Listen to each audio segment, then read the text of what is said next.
Walter had been doing everything right for 11 years. At 73, he checked his blood pressure every morning before breakfast, took his medications without missing a single day, and had watched his readings settle comfortably at the 130/80 target his cardiologist had praised at every visit. His doctor called him a model patient. Walter called it discipline. Then one Tuesday morning, he stood up from the kitchen table and the floor came up to meet him. He wasn't having a stroke. His heart wasn't failing. His blood pressure was perfect, exactly where his doctor wanted it. That was the problem. The target that earned him years of praise may have been the very number quietly stealing his stability. Standard blood pressure guidelines were largely built on clinical trials that enrolled adults in their 40s and 50s, not the 70-year-old body those guidelines are now routinely applied to. The result is that millions of seniors are hitting targets every single day that were never calibrated for arteries that have had 7 decades of life running through them. And here is what nobody in the examining room ever says out loud. If you take your medication faithfully, hit your target perfectly, and still feel exhausted by noon, dizzy when you stand, and foggy in a way you can't explain, that is not aging. That might be the treatment. And what you may be able to do about that, starting tonight, will change how you walk into your next appointment. My name is Dr. Daniel. I am a cardiothoracic surgeon with 26 years operating on and treating hypertension and heart disease specifically in adults over 60. In this video, I am going to give you 5 things your blood pressure management may be doing to your body right now, the specific questions that will change your next appointment, and 1 dietary shift you can make before tomorrow morning that research suggests may meaningfully support your blood pressure in a way your current target never accounted for. What is at stake is not just a number on a cuff. It is your energy, your balance, and your heart finally working with your age instead of against it. The number 120/80 was not discovered. It was averaged from clinical trial participants whose mean age, across the landmark studies that established it as the gold standard, was 52 years old. That number was handed to your doctor handed it to you, and for years you have been hitting it faithfully. What nobody told you is that the population who generated that target looked nothing like the body you are managing it with today. A house built in 1955 and a house built in 1990 do not run on the same plumbing logic. The older house has pipes that have carried pressure for 7 decades. Pipes with narrowed passages, less flexibility, more resistance throughout the system. A furnace technician who sets both thermostats identically, without accounting for what the older pipes actually need to deliver heat to every room, is not incompetent. He is working from a single setting that was never designed for both buildings. Your cardiovascular system at 70 is the older house. The target your doctor set was calibrated for the newer one. Here is the biology that makes this more than an analogy. After 60, arterial walls naturally stiffen through a process called arteriosclerosis. And that stiffness means your heart must generate slightly more force to push blood all the way to your brain and your kidneys. When medications reduce that pressure too aggressively, those vital organs can be quietly underfed, not dramatically, not in ways that show up immediately on a test, but consistently and cumulatively over months and years. As a cardiothoracic surgeon, I have spent over 26 years watching what happens inside aging cardiovascular systems when that supply is compromised. The damage is rarely sudden. It accumulates. The target number on your prescription may have come from a clinical database where someone with your arteries, your age, and your biology simply did not exist. What that miscalibrated target does inside an aging body plays out in 5 very specific ways. And every single one of them is something seniors are told every day is just part of getting older. The moment you stand up from a chair or step out of bed in the morning is the most underreported cardiovascular event in senior health. That 3-second dizziness, that brief unsteadiness as you find your footing, has been filed away by most people as a minor inconvenience. Research consistent with position papers from the American Heart Association and findings published in the Journal of the American Geriatric Society identifies orthostatic hypotension, a significant drop in blood pressure upon standing, as an independent risk factor for falls, cardiac events, and accelerating cognitive decline in adults over 65. It is not a nuisance. it is a signal. Here is why it happens specifically in seniors on blood pressure medication. Your autonomic nervous system, the network that regulates heart rate and vascular tone in response to positional changes, already responds more slowly after 60. In a younger person, that system compensates almost instantly when you stand, constricting blood vessels in the lower body and maintaining pressure to the brain within a second or two. When BP medications have brought your resting pressure down to a normal target, the buffer that system needs to make that compensation is gone. Blood pools briefly in your legs. Your brain receives less flow for those few seconds. That dizzy spell is your brain registering underperfusion, and in some research, repeated episodes are associated with measurable downstream cardiovascular and neurological risk. Dizziness upon standing is never something to dismiss or manage on your own. It should be reported directly to your physician, because it may indicate that your current BP target or medication dosage needs to be specifically reassessed for where you are in life right now. The standing drop is the most visible manifestation of what aggressive BP control does to an aging body. What it does to circulation while you are completely still is the mechanism most physicians never bring up. Have you noticed that your thinking has slowed? That words take a fraction of a second longer to arrive than they used to? That you walk into a room and the reason you came feels just out of reach more often than it did 5 years ago?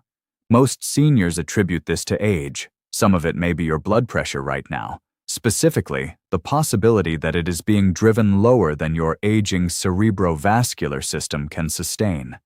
Cerebral autoregulation is the brain's mechanism for maintaining consistent blood flow across a range of pressures. In younger adults, this system is highly responsive. When blood pressure dips, the brain's own vessels dilate to compensate, maintaining perfusion within a safe range.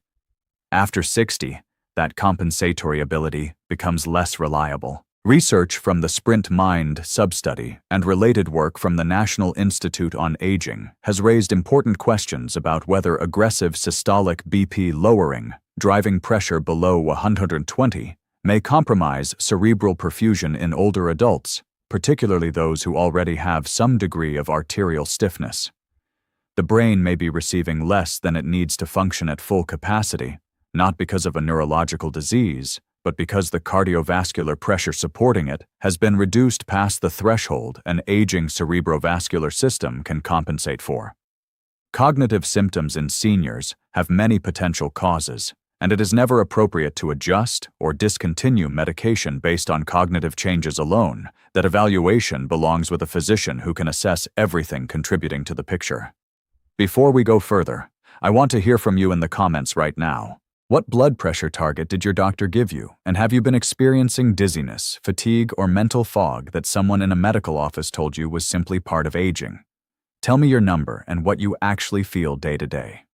Your experience in that comment section matters more than you may realize. The mental slowing and the circulation effects are measurable. But the next piece is the one that is felt in the body in the most physical, exhausting way. In the legs, the stamina, the depletion that seniors on multiple BP medications describe in language that is nearly identical from one person to the next. Margaret was 74 years old, a retired schoolteacher, and by every clinical measure, the most compliant hypertension patient her cardiologist had. She had been diagnosed at 64 and spent 10 years taking her medications at exactly 7 in the morning, without a single missed dose, watching her blood pressure settle consistently at 128/78. Her cardiologist told her she was the kind of patient every doctor hoped for. Then, somewhere around her 74th birthday, she started grabbing the kitchen counter when she stood up. Not falling, catching herself, reaching for door frames, pausing at the top of the stairs. She was referred for neurological evaluation. Nothing was found. Her cardiologist reviewed her cardiac function. Nothing was wrong. What nobody had measured, because nobody had thought to look, was what her blood pressure did the moment she moved from sitting to standing. It was dropping an additional 18 to 22 points every time.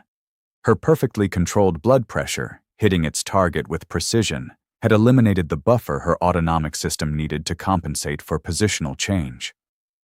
When her target was adjusted from 128 to 138 systolic, The near falls resolved in 6 weeks. The symptoms you have been dismissing, the ones you have apologized for in the doctor's office by saying you know it is probably just your age. They may not be age at all. They may be the cost of a target that was never calibrated for the body carrying it. This is also where I can give you the direct answer to the question raised at the beginning of this video: what the right blood pressure target actually is for a senior. Research consistent with the HIVET trial and guidelines from the European Society of Cardiology on BP management in adults over 70 suggests that a systolic target between 130 and 140 may be more appropriate for many people in that age group than the 120 target applied across the board, with the appropriate range depending on individual factors including arterial health, kidney function, fall risk history, and overall cardiovascular profile. That range, 130 to 140 systolic, is the number worth putting on a piece of paper and bringing to your next appointment. Polypharmacy, the use of 2 or more antihypertensive medications at the same time, which is common in seniors, compounds every one of these risks in a specific way. Each medication adds its own mechanism of action, and when those mechanisms overlap, the orthostatic drop deepens, the electrolyte balance becomes harder to maintain, and when side effects appear, they are frequently addressed with additional medications that carry their own cardiovascular burden. The cycle becomes self-reinforcing in ways that are genuinely difficult to trace from the outside. Any adjustment to your antihypertensive regimen carries serious cardiovascular risk if done without physician oversight. The goal of everything in this chapter is to give you a more specific and informed conversation to bring to that physician, not to take that conversation out of the room. The medication category your doctor chose, and most patients have no idea which category they are even taking, matters as much as the target number, and most seniors were prescribed their specific category from evidence that did not include them either. There are 3 primary categories of blood pressure medication used in seniors, and each carries a different risk profile for aging bodies. ACE inhibitors, drugs that work by blocking a specific hormone pathway to allow blood vessels to relax, are generally considered well tolerated in older adults, though kidney function monitoring matters. Beta blockers, drugs that work by slowing the heart rate and reducing the force of contraction, are effective for certain cardiac conditions, but they can blunt the heart's ability to increase its output during physical activity, which is a specific concern in seniors where that cardiac reserve is already reduced. Diuretics, drugs that lower blood volume by increasing urination, are effective at reducing pressure, but they carry a documented risk of electrolyte depletion in older adults, particularly potassium loss, and low potassium has direct implications for heart rhythm stability. Most patients were prescribed their category because it matched a guideline, not because that category was specifically evaluated in a 70-year-old body with their profile. I want to stop here for a moment and tell you something from the operating room. 12 years ago, I had a patient, 71 years old, scheduled for a valve procedure, whose pre-operative workup flagged something completely unrelated to the reason he was there. His potassium level was critically low. He had been on a diuretic for 9 years, faithfully, and his electrolyte levels had not been checked consistently since year 2. Low potassium in surgery is a cardiac arrhythmia risk we prepare for specifically and carefully. In daily life, for 9 years, his heart's electrical stability had been quietly affected, with no connection ever made to the medication managing his blood pressure numbers so effectively. I think about that patient often when this conversation comes up, because the drug was doing exactly what it was prescribed to do. The numbers looked controlled. The numbers just were not showing everything that was happening. Research consistent with findings published in Circulation and the British Journal of Clinical Pharmacology supports the importance of consistent electrolyte monitoring in seniors on long-term antihypertensive therapy, and that monitoring is not always part of the standard follow-up pattern. Medication class is a highly individual clinical decision, and nothing here is a basis for self-assessment or any change to a current prescription. It is a basis for a specific and informed conversation with the physician managing your care. The 5th piece is the one that connects everything already named, And it is the one that explains why so many seniors on carefully managed blood pressure feel, in some way they cannot quite articulate, that their body is working against them. Fatigue, cognitive slowing, dizziness, reduced tolerance for physical activity, low mood. These are among the most common complaints that seniors bring to medical appointments, and they are among the most commonly attributed to normal aging rather than evaluated as potential medication effects. Research consistent with findings from JAMA internal medicine and geriatric pharmacology literature documents a measurable pattern of polypharmacy-driven symptom burden in adults over 65 that frequently goes unrecognized as medication-related. The consequences of that misattribution are significant. Fatigue gets addressed with a sleep aid. Mental fog gets referred for cognitive evaluation. Balance issues go to physical therapy. Each intervention adds complexity, cost, and sometimes additional pharmaceutical burden, without addressing the possibility that your blood pressure right now, perfect on paper, is the source.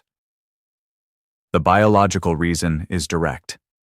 When multiple antihypertensive mechanisms are working simultaneously in an aging system, the cumulative effect on circulation, electrolytes, heart rate response, and cerebral perfusion can produce a symptom burden that looks like the natural decline of aging because nobody has connected all of the pieces to a single cause. If any of these symptoms are present, they belong in a specific documented conversation with your physician, not dismissed as age, and not managed in pieces without a complete review of what your medications are doing together. Everything in this chapter sounds, on first hearing, like a failure of medicine. In some ways it is, but the next part of this conversation is more useful than the anger that conclusion produces, because the reason this happened is more specific than negligence, and understanding it changes what you can actually do about it. Here is the thought that arises naturally at this point in the conversation. Your doctor studied medicine for years, trained for years more, and carries genuine clinical responsibility for the targets they set. Surely that expertise accounts for everything. It does account for a great deal. That is not the question. The clinical guidelines that govern blood pressure management in adults were built from population studies. Large, rigorous, genuinely valuable research. And for decades, those studies systematically underrepresented adults over 70, women over 65, and patients carrying multiple diagnoses simultaneously. The guidelines your doctor applied were not invented arbitrarily. They were extracted from data that had a gap running through it that matched almost exactly the profile of the patient sitting across from them. Physicians apply the guidelines they were trained on. They were not trained on incomplete evidence because they were careless. The evidence base they received was incomplete for specific populations that the research did not adequately include. In over 2 decades of cardiothoracic practice, I have worked with physicians who are deeply committed to their patients and genuinely working within the best available framework. The framework has limits that most of them were never explicitly shown. The anger at the system is legitimate. The anger directed at an individual physician who was working from the same incomplete map is aimed at the wrong target. What is more useful and more accurate is understanding that you are now in a position to walk into that room with specific information and ask specific questions that change what happens in that appointment. The questions that make that conversation concrete and productive are exactly what comes next.